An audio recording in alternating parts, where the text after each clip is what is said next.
நிலே பிறந்து மதலையெனவே தவழ்ந்து அழகு பெறவே நடந்து இளையோனாய் அருமழலையே மிகுந்து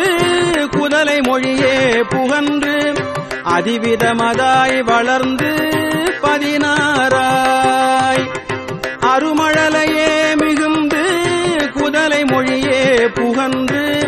அதிவிதமதாய் வளர்ந்து 16 சிவகலைகள் ஆகமங்கள் மிகவும் மறை ஓதும் அன்பர் திருவடிகளே நினைந்து துதியாமல் சிவகலைகள் ஆகமங்கள் மிகவும் மறை ஓதும் அன்பர் திருவடிகளே